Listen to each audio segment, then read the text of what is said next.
자, 오늘 우리가 이제 예배 모범을 하게 되는데 제목이 뭐냐면 이제 결혼 예식과 환자의 신방, 원래 장례까지인데 오늘 볼 때 시간상으로는 결혼 예식까지만 하고 끝내야 될 것 같아요. 또 다른 행사가 있기도 해서요. 자, 여러분 그 얼마 전에 토요일 날이 아니군요. 그 광복절 날 결혼식이 있었잖아요. 예.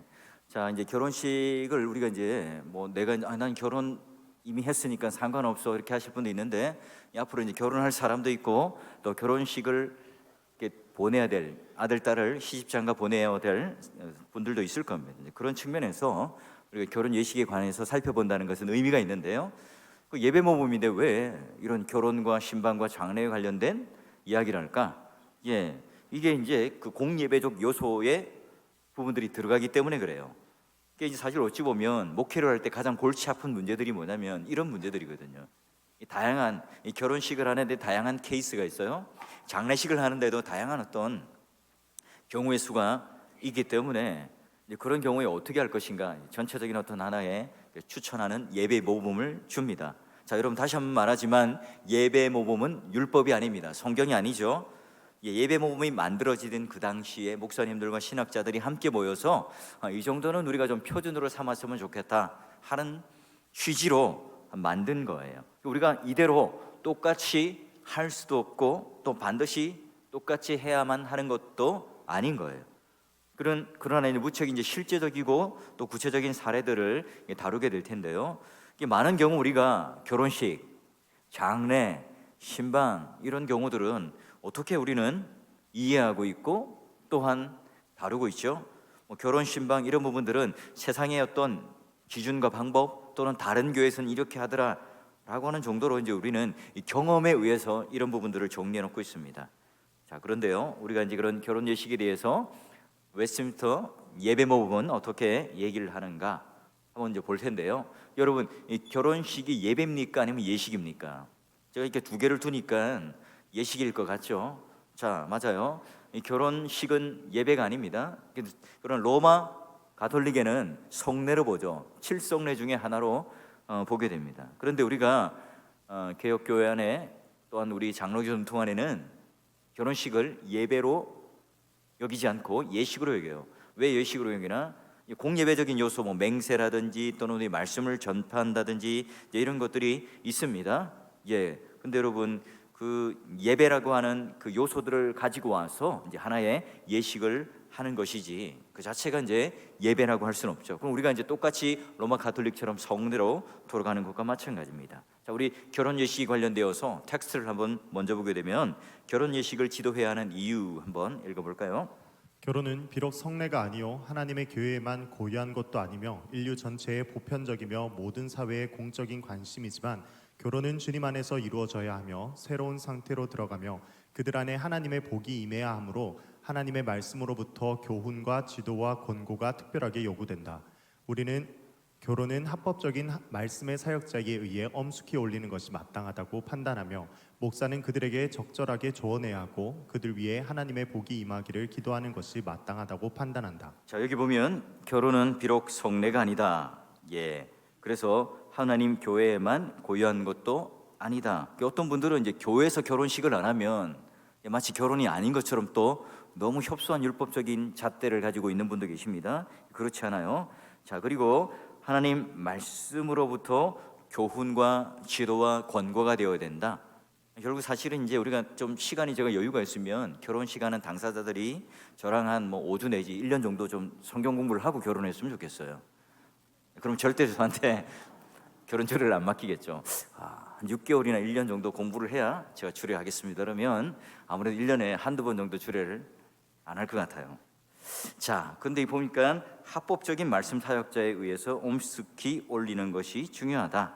자, 이게 이제 무슨 말이냐면 바로 이제 공적으로 이 공예배를 인도하고 그 교회 담임 목사님인 합법적인 말씀을 전하는 그분에게 말하자면 주례를 받고 또는 지도를 받는 것이 옳다 하는 거예요. 결국은 하나님의 말씀 사역자를 통해서 바로 예식이지만 가장 중요한 이 말씀의 요소를 가지고 찬송과 기도와 서약과 공표를 해야 한다는 거예요. 우리가 이제 아는 지인들이 있죠. 뭐 교수님이라든지 이런 분들 해서 이제 주례를 할 수 있지만, 그러나 가급적이면 그 교회 신랑과 신부의 그런 담임 목사님, 그 당회장 되는 목사님이 함께 하는 것이 좋아요. 그리고 결혼이라고 하는 것은 이 담임 목사의 혼자의 일이 아니에요. 사실은 당회가 함께 지도하면서 그 당회에서 이 주례에 대하여 담임 목사가 대표하여서 사실은 이 주례를 하고 말씀을 증거하고 치리를 하는 거죠. 원래는 이게 결혼이라고 하는 것은 당회가 주관해서 당회가 치리하는 사역 중에 하나이기도 합니다. 자, 그러면 결혼 전 권고사항. 결혼은 한 남자와 한 여자 사이에서만 이루어지는 것이다. 그리고 하나님의 말씀에 의해 금지된 가까운 친척이나 인척 관계 안에서는 결혼해서는 안 된다. 또한 당사자들은 자기 스스로 선택할 수 있는 판단력이 있는 연령이거나 건전한 근거 위에 상호간에 동의가 있어야 한다. 자, 여기 보니까 결혼은 한 남자와 한 여자 사이에만 이루어집니다. 목사에게 와서 동성 연애를 하는데 동성 결혼을 하고 싶어요. 오지 마세요. 큰일 납니다. 받아주지를 않습니다. 한 남자와 한 여자 사이에만 우리 창조의 원칙에 따라 있는 성경의 말씀대로 하게 되고요. 그 다음에 결혼이 이제 친인척 관계에 대한 이 사회법상에서 요구하고 있는 그 제도권 아래에 그 법상에 또 위배되는 일들에 대해서도 이렇게 목사가 주례를 하지 못하겠죠. 사회법적으로 근친상간이라는 여러 가지 그 동족 범위 내에 드는 혼족 범위에 드는 들지 않는 분들이 이제 결혼을 요청하게 되면 안 됩니다. 이렇게 해줄 수가 없어요. 그럼 당회가 결정을 내려서 이 부분은 노, 안 됩니다라고 정중히 당회가 이렇게 거절을 해야 되고요. 그 다음에 보니까 스스로 판단력이 있는 연령이거나 또는 건전한 근거 위에 상호간의 동의가 있어야 된다. 그러니까 이제 일방적인 뭐 부모님이 어떤 일방적으로 시킨다든지 또 한편의 일방적인 어떤 것으로 해서는 안 되고 쌍방간의 동의가 있어야 하는 것이 바로 결혼 예식의 가장 중요한 전제 조건이라는 거죠. 그러니까 잘 생각해 보세요. 결혼은 속례가 아니다, 예배가 아니다, 예식이다. 그리고 그 예식에 있어서의 가장 중요한 것은 말씀 사역자인데 그 말씀 사역자는 당회의 치리와 함께 연결되어 있고 이제 그 당사자는 중요한데 한 남자와 한 여자가 창조의 원리 따라 결혼하는데 일방적인 부모님의 의사나 일방적인 한 사람의 의사가 아니라 동의에 의해서 하게 된다. 여기까지 정리가 되죠. 자, 그 다음 결혼식을 거행하기 전에 목사는 3주 정도 결혼의 의사를 온 회중들이 있는 곳이나 그들이 가장 자주 주로 머무는 장소에서 각각 공포해야 한다. 이렇게 함으로써 결혼식을 집례할 목사는 결혼식이 거행되기까지 충분한 증거를 확보하는 것이다. 자, 이 말은 뭐냐면 성도들이 당회 치리 가운데 결혼을 하게 되면요, 교회 공동체 전체적인 어떤 문제에 있어서의 하나의 일입니다. 그러니까 미리 한 3, 4주 전부터 이 공포, 이 두 사람은 결혼할 사람입니다. 미리 이제 말함으로 말미암아 충분히 이제 사람들로부터 이 두 분은 이 두 사람은 결혼할 사람이야라고 하는 증인으로 확보되죠. 여러분, 우리가 하객으로 참여하는 이유가 뭡니까? 결혼식에 첫 번째, 맛있는 뷔페 식사를 먹기 위해서. 두 번째, 축의금을 내기 위해서. 세 번째, 그 자리를 빛내주기 위해서. 네 번째, 결혼식에 대한 언약의 당사자로서. 물론대로 말 안 하고 있지만 4번이 답이라는 걸 알 거예요. 우리가 그런 목적으로 이제 그 하객으로, 또 말하자면 결혼식의 증언자로 참여를 하게 됩니다. 그런 의미로서 공포를 미리 하게 되고요. 또 당회나 목사는 이 결혼하는 대상자가 어떻게 결혼까지 잘 갈 수 있도록 함께 이렇게 애쓰고 기도해주고 지도를 하는 겁니다. 그리고 결혼식이라고 하는 것은 바로 그런 그 말씀을 전하는 집례자에 의해서 하게 되고요. 자, 결혼 전 권고사항. 결혼의 의사를 공포하기 전에 만약 당사자들의 연령이 미달하였으면 부모나 부모가 죽었을 경우에는 보호자의 동의를 교회의 직분자들에게 알리고 기록으로 남겨야 한다. 결혼 당사자들이 합당한 연령에 있고 부모가 살아계시며 초혼이라 할지라도 같은 절차를 밟아야 한다. 그리고 만일 그들이 임의대로 결혼한 경우 당사자들은 결혼 후에 부모에게 알리기 전에 결혼 신고를 하지 않도록 하며 부모의 동의를 얻기 위해 노력해야 한다.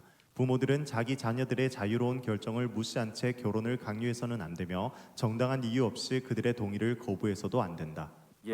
뭐 너무나 뻔한 얘기인데요. 보니까 보호자의 동의를 누구에게 알립니까? 교회 직분자들에게 알리고 기록으로 남겨야 한다. 우리가 이 결혼 신청을 하게 되고 결혼하게 되는 이 문제들을 뭐 당회록이나 또는 직분자에게 알려야 돼요. 그리고 나서 이제 이후에도 이 부모들이 가지고 있는 그 의사대로 억지로 해서도 안 되고 자녀들의 그 충분한 그 의사에 관하여 동의를 또 거부하거나 간섭해서는 안 된다는 거죠.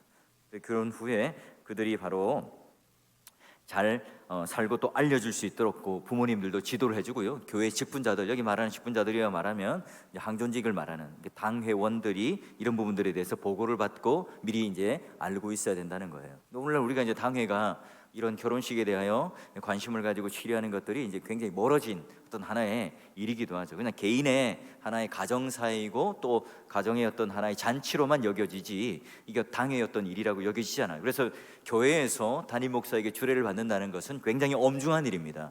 내가 이 교회에 성도로서 한 몸일 뿐만 아니라 언약 공동체로서 결혼을 해서 이 교회의 치리를 받고 이 교회에 뼈를 묻겠다, 이 교회에 내가 평생 회원으로 내가 잘 섬기겠습니다 하는 의미가 바로 그 교회 담임 목사의 주례에 의하여 묶여서 이 결혼 제도 안에 주례를 하게 되고 결혼 예식을 하게 되는 거예요. 근데 오늘날 대부분에 보면 그냥 신랑 신부 관계되는 목사님에게 하나의 어떤 요식행위로 봤죠. 그리고 나서 어떤 이 교회에 내가 언약 백성의 공동체의 회원으로 묶인다는 것에 대한 큰 부담을 가지지 않습니다. 그러려면 가급적이면 내가 가야 할, 내가 그러면 섬기고 내가 출석해야 될 그 교회의 담임 목사님에게 주례를 요청하는 것이 더 옳아요. 왜냐하면 이제 그분이 잘 판단해서 오늘 우리 교회에 함께 할 수 있는 부부가 맞는지를 확인하고 지도하고 해서 결혼해서 언약으로 묶이는 게 더 옳은 거겠죠. 자, 그리고 볼까요? 결혼하려는 의사와 약속이 공포된 후 결혼은 너무 오래 지체되어서는 안 된다. 그러므로 목사는 적절한 충고를 하고 결혼을 방해하는 어떠한 것도 반대하면서 공예배를 위한 권위에 의해 지정된 장소에서 엄숙하게 공적으로 결혼을 거행하되 합법적인 숫자의 믿을 만한 증인들 앞에서 공적 애도의 날을 제외하고는 1년 중에 어느 때라도 하루 중 적합한 시간에 거행하도록 한다. 그리고 주일에는 결혼식을 하지 않도록 권한다. 우리 헌법에도 이제 이렇게 되어 있는데 주일날에는 이 공예배를 통해서 예배를 드리는 것으로 보죠. 그래서 왜냐하면 이 결혼이 이제 예배가 아니라 예식이라는 개념을 가지고 있기 때문에 그렇고요. 공예배를 위한 권위에 지정된 장소에서 엄숙하게 공표도 하고 또한 하객이 합법적으로 믿을 만한 증인들의 숫자가 참여할 수 있도록 하객들이 참여할 수 있도록 알려주는 것이 중요하다. 그러니까 당회와 교회의 지도 아래 맺어지는 이 결혼은 상호 책임을 가지게 되는데 담임 목사가 주례를 한다는 것은 결국 당회가 치리를 한다는 말이고요. 치리라는 말은 그들에게 있어서의 그런 신앙생활을 잘할 수 있도록 돌봐주고 이 가정이 하나님의 가정으로 잘 자랄 수 있도록 계속 봐주고 이 아이가 나면 유아 세례를 받도록 권면하고 또 이 아이가 자라서 입교할 수 있도록 권면하고 또한 이 가정이 신앙생활을 잘할 수 있도록 끝까지 책임져주고 봐주는 그런 치리로 이 당회가 함께 묶여 있다는 거예요. 그러니 주례를 한다는 것은 그 교회 함께 성도로 봉사한다는 의미가 있는 것으로 주례가 제가 이게 형식적인 것으로 우리가 그치면 안 됩니다. 항상 이 언약적 관점에 묶어서 주례를 부탁할 때도 심사숙고하시고 또 주례를 받는 당사자도 내가 과연 이 교회에 내가 출석하게 될 때에 합당한 교회가 맞겠는가 이걸 잘 따지고 묻고 해야 됩니다. 자, 그다음에요. 모든 관계는 말씀과 기도로 거룩해지기 때문에 목사는 그들을 위해서 다음과 같이 기도한다. 잘 들어보세요. 우리의 죄로 인하여 하나님의 모든 자비하심의 최소한도 받을 수 없으며 우리에게 있는 모든 위로를 나쁘게 만들어 하나님의 진노를 불러일으키는 우리들임을 고백합니다. 진실로 그리스도의 이름으로 간절히 주님께 구하는 것은 주님의 임재와 은총은 모든 상황 가운데서 행복이요 모든 관계 속에서의 즐거움입니다. 그들의 운명이 되시고 하나님의 언약하신 영광스러운 결혼 생활로 들어가는 그들을 그리스도 안에서 받으셔서 당신의 소유 삼아 주소서. 주님의 섭리로 그들을 연합시키셨으니 당신의 영으로 그들을 거룩하게 하시고 그들의 새로운 생활에 맞는 새 마음을 주시고 모든 은혜로 풍성하게 하사 저희가 의무를 감당하고 위로를 누리며 근심을 참고 그리스도인으로 수반되는 모든 상황 가운데 유혹을 이기게 하소서. 자, 여기 보니까요. 결혼식 이제 기도 제목, 기도를 부탁받으면 딱 이 기도를 가지고 하면 될 것 같아요. 보니까 죄로 인하여부터 자비하심으로 이런 문구로부터 시작됩니다. 그러니까 우리가 결혼으로 맺어지는 이 모든 제도 자체가 우리의 어떤 죄성들을 먼저 인식하고 그리스도께서 머리가 돼서 맺어주시는 것에 대하여 기도문이 있게 되어 있다는 거죠. 그래서 신자들의 이 결혼식 자체는 우리가 하나님 앞에 이 젊은 가정이 탄생하지만 이와 같이 이 구원의 원리를 통해서 출발하게 되는, 그로 인하여 하나님과 함께 언약의 보증자가 되는 분들과 함께 또한 이런 기도의 내용들을 담고 있습니다. 자, 그다음에요. 기도가 끝나면 목사는 성경 말씀을 토대로 다음과 같이 그들에게 간단하게 선포하는 것이 좋다. 결혼에 관한 제도, 간습, 목적은 모든 신실함 속에 부부 상호 간의 의무로 서로에게 대할 것을 말하고 있습니다. 하나님의 거룩한 말씀을 배우도록 권하고 믿음으로 사는 법을 배워야 하고 결혼 생활 가운데 찾아오게 되는 모든 걱정과 근심 속에서도 만족하며 감사함과 진지함으로 부부 상호 간의 모든 위로를 거룩하게 사용함으로써 하나님의 이름을 거룩하게 하며 서로를 위하며 함께 많이 기도할 것과 서로 살펴 서로를 사랑하게 하고 선을 행하며 생명의 은혜를 상속받을 자로서 함께 살 것을 권합니다. 예, 여기 보시면은 이제 성경 말씀을 토대로 다음과 같이 간단하게 선포하는 것이 좋다. 왜죠? 예식이기 때문에. 어떤 데는 가면 이 설교 시간이 너무 길게 해가지고 이제 힘들어하는 분이 있죠. 이게 결혼식장 가면 아직 말씀 읽지도 않았는데 설교하지도 않았는데 그 매니저들이 와서 뭐 옆구리 찌릅니다. 목사님 짧게 해야 됩니다. 조금만 길어질 것 같은 기미가 보이면 바로 이제 양복 옷자락을 뒤에서 당기죠. 예, 큰일 납니다. 이렇게 하는데요. 이제 뭐 교회 안에서도 마찬가지예요. 결혼 예식에 관련된 말씀 전포는 이와 같은 내용을 담아 짧게 간단하게 하라. 왜냐하면 그 시간은 예배가 아니라 예식으로서의 간단한 겉면이 필요하다라는 말이죠. 예, 그래서 여러분 그렇다고 오늘 예식장 갔는데 목사님이 너무 길게 설교를 했어요. 그래서 예배 모범 나 공부한 게 있다고 이렇게 딱 해서 이거 보여주면서 봐요, 간단하게 하라잖아, 이렇게 하면 안 됩니다. 예, 이거는 뭐죠? 모범이에요. 율법이 아니라. 예, 우리 안에 그냥 이렇게 적용하는 겁니다. 자, 그다음요. 결혼하는 이들에게 그들이 약혼이나 다른 어떤 요소로 인해 합법적으로 결혼을 진행할 수가 없는 이유가 있으면 모든 사람들의 마음을 감찰하시며 마지막 날에 각자가 그 앞에서 행한 대로 심판하시는 크신 하나님 앞에서 지금 공개하라고 엄숙히 말하고, 목사는 어떤 방해가 없는 것으로 인정되면 남자에게 오른손을 들어 아내로 맞이하도록 하며 다음과 같이 말한다. 나는 그대를 나의 아내로 삼아 하나님께서 우리를 죽음으로 갈라놓으실 때까지 그대를 사랑하고 그대의 신실한 남편이 될 것을 하나님과 이 회중 앞에서 약속하고 언약합니다. 예, 보시면 오른손을 들고 합법적으로 선언하는 게 이제 남자와 여자, 남편과 아내에게도 동일한 약속입니다. 그다음 볼까요? 그 다음 여자도 오른손을 들어 남편을 맞이하도록 하며 다음과 같이 말한다. 예, 이하 동문. 더 이상의 다른 순서 없이 목사는 회중 앞에서 그들이 하나님의 규례대로 남편과 아내가 된 것을 선언하고 다음과 같은 기도로 마친다. 주님께서 주님의 규례에 복을 내리시기를 기뻐하셔서 지금 결혼하는 그들을 부욕해 하시기를 간청하며 주님의 사랑의 다른 서약들처럼 특별히 결혼의 위로와 열매로 충만케 하사 그리스도 예수 안에서와 그리스도 예수를 통해서 풍성한 자비가 찬송받으시기를 원합니다. 자, 여기도 보니까 더 이상의 다른 순서가 없이라는 표현을 통해서 공예배가 아니라 예배적 요소를 가지는 예식이라는 것을 계속해서 강조합니다. 예, 그리고 다른 순서 없이, 우리는 사실 이제 다른 순서가 많이 붙어요. 그래서 제가 항상 결혼 주례 맡으면 물어봅니다. 순서 중에 혹시 축가가 몇 견해 됩니까? 2개, 3개 된다면 뭘 줄여요? 예, 말씀을 줄여요. 주례를 줄여요. 그분들이 뭐 이렇게 노래나 이런 걸 안 할 리는 없잖아요.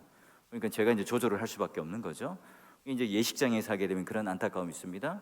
가급적이면 여러분 축가도 이렇게 좀 대폭 좀 줄이셔서 그런 것들 잘 다른 요소가 들지 않고 아주 예식이 간단하게 심플하게 우리가 그 언약식에서 그냥 함께 증인으로 와서 함께 그 증인을 세워주고 선포하고 선언하고 하는 것으로 간단하게 심플하게 하는 것이 좋다는 거고요. 목사는 마지막으로 이런 기도를 통해서 하는데, 회중 앞에서 그들이 하나님의 규례에 따라 부부가 된 것을 꼭 선언을 해주어라 얘기합니다. 그래서 결혼식 그 자체가 중요한 게 아니라 결혼식 이후에 이들이 어떻게 살아갈 것인지, 이들이 이제 어떤 정체성을 가지고 지금 이제 걸어 나가는지 중요합니다. 그래서 제가 이제 그 신부와 신랑이 이제 행진할 때에 양가 부모님들을 세워놓고 부부가 걸어 나갈 때 등을 보면서 박수를 쳐주는 이 이유가 바로 이제 그런 의미가 있습니다. 이제 독립된 하나의 언약의 공동체로서 이제 출발하게 되고요.